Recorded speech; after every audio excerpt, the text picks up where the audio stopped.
Imagine spending months planning the perfect bank heist, only to discover that the police have been one step ahead the entire time.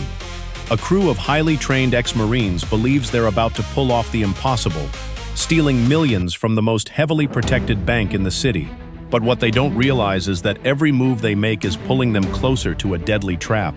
The real question isn't whether they'll get the money, it's who's actually playing who. By the end of this movie, one twist will make you question everything you thought you knew. This is Den of Thieves. On the cracked asphalt of Los Angeles, Big Nick O'Brien never seems to sleep. He's a hard-bitten sheriff's unit leader who's built his life around predicting the next move of the people who think they can beat the system. He drinks bad coffee, keeps his squad close, and chews through the kind of stress that would make most men take up gardening. That's the setup. A pair of stubborn, well-matched predators circling each other. One in a uniform, one in plain clothes, and the city between them. We meet Nick as he's working the aftermath of a violent armored truck ambush. The gang who hit the truck aren't sloppy mooks. They're precise, military-trained, and terrifyingly calm. Their operation is the kind of thing you see planned on a whiteboard: timings, alternate routes, lethal efficiency. On the other side is Ray Merriman, the crew's charismatic, almost eerie leader, who talks like someone who's been given a map and asked to deliver chaos exactly where ordered. Ray's crew is a mix of old veterans and guys who've been in and out of trouble. They trust one another like brothers, and they plan like a well-funded special ops cell. One of the guys, Donnie, is younger, brash, and nervous in a way that tells you he's still getting used to how far Ray will push him. He's a sympathetic screw-up, loyal to the point of stupidity, but you can't help rooting for him even when you know he's making terrible decisions. The early scenes are a cat-and-mouse game. Nick's team, loud, crude, and blunt, tries to match Ray's choreography with police brute force and interrogation. Nick's methods are old school. Boots on the ground, pressure, intimidation.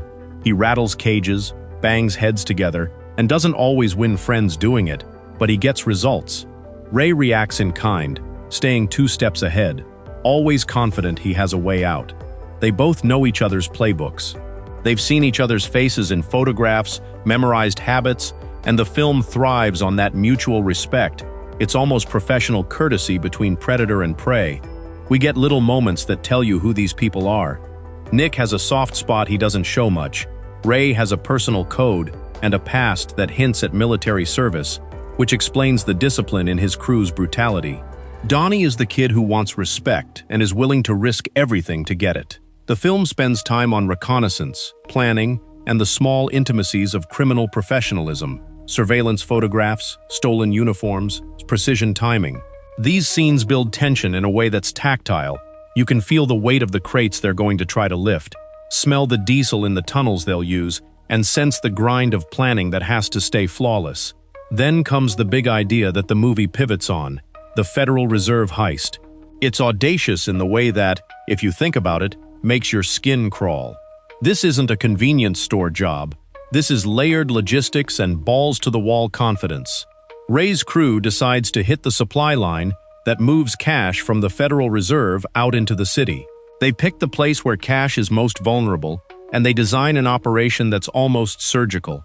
They spend scenes prepping, stealing uniforms, figuring out schedules, building props, rehearsing escape routes, and the movie lets you live through that feverish preparation.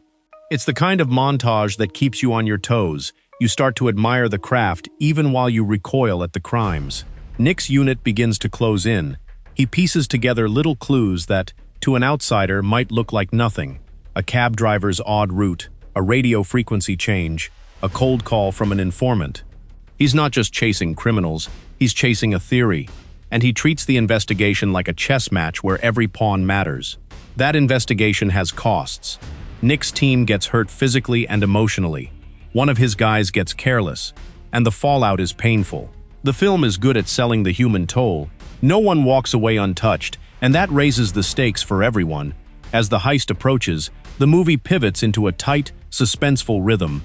Ray's plan is meticulous but also desperate. There are bolts that can snap at any second. The crew enacts diversions and uses the city's chaos to their advantage. You get the sense that these men have rehearsed most of this in their heads. and any deviation from the plan will mean improvisation under fire, the scariest form of improvisation there is. Donnie is given a role that forces him to face just how far he'll go. It's a performance he doesn't execute with grace, and that tension becomes a ticking clock inside a ticking clock. The heist itself is kinetic filmmaking. Furniture, steel, and bullets move through tight spaces, armored vans, narrow alleys, and the dark belly of Los Angeles' infrastructure. It's loud and messy and criminally efficient. The crew manages to get to where the cash is staged, but not without complications, alarms, unexpected witnesses, and the city's own unpredictability. The film doesn't try to romanticize the act. It shows the violence, the fear, and the cold calculations.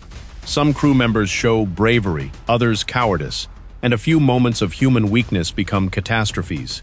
In classic heist movie fashion, the police converge at the worst possible moment. Nick has read the breadcrumbs well enough to be in position when things go sideways. The collision is messy and brutal. There are shootings in enclosed spaces that feel claustrophobic. The sound design pounds home every ricochet. People who were once merely names or silhouettes are suddenly in focus, and the audience discovers who was expendable, who was loyal, and who made choices that tore the crew apart. This is where the movie gets personal. Nick is not just hunting a professional for the badge. On some level, he's hunting a reflection of himself. He's drawn to the work, to the chase, and it's hard for him to step away, even when the rules suggest he should. Ray, for his part, shows the flip side. A man who's committed so completely to an identity of control and execution that he's willing to lose everything to prove he can pull it off. When those two collide, it's not just bullets and tactics, it's ideological. Neither man easily backs down. There's a nasty extended standoff toward the finale, a bank shot of tense scenes that mix strategy with raw emotion. Nick's men get pitched into firefights that leave them bleeding and shaken. Ray's gang loses men, and the crew's internal bonds are tested to the breaking point. Donnie's arc is particularly tragic. He's been chasing respect, and by the end, he must reckon with what he's sacrificed to get it. The movie doesn't shy away from the fallout. You feel the moral gravity as bodies pile up and plans unravel. The heist, which once looked like a masterstroke, turns into a sprawling catastrophe, with consequences that ripple beyond the protagonists. And then the twist, because of course there's a twist. Ray has always been 2 moves ahead, and even as the chaos engulfs his crew, he has the kind of contingency that turns the entire operation into a test of whether the law can outmaneuver someone who's been planning for every contingency. The film uses that twist to ask a question: who actually controls the narrative of a crime? The people who commit it, or the people who respond to it? It's a morally gray area, and Den of Thieves wants you to squirm in that grayness. Nick is forced to get creative. The final sequences strip away the procedural cool of the earlier scenes and replace them with a raw, nearly personal endgame. There are betrayals, last-minute saves, and choices that land hard. The movie doesn't give an easy moral ending. Some justice is served, but it's messy and unsatisfying in a way that feels real. People who looked unstoppable on paper are suddenly human, with failures and regrets. The resolution leaves Nick with a hollow victory. He's caught some of the bad guys and prevented more crime, but he's lost men, let down people he cares about, and been forced into decisions that leave moral stains. Through it all, the film keeps an eye on the city. Los Angeles isn't just a backdrop, it's a character. The freeways, the industrial edges, the vault-like buildings of downtown, they're all instruments in the story.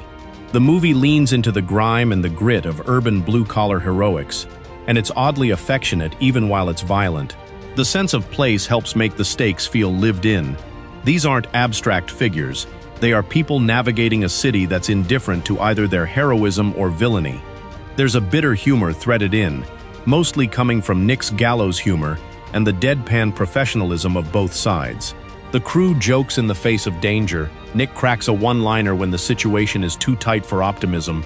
Those small moments stop the film from becoming a relentless wall of seriousness and make the characters feel like real, flawed people. We chuckle, then wince, because we know what's coming. One of the stronger elements is how the film treats loyalty and code. Ray's crew operates under a code that values efficiency and silence above all. Nick's squad, on the other hand, runs on a rough justice that sometimes crosses the line. Both codes have virtues and ugly sides.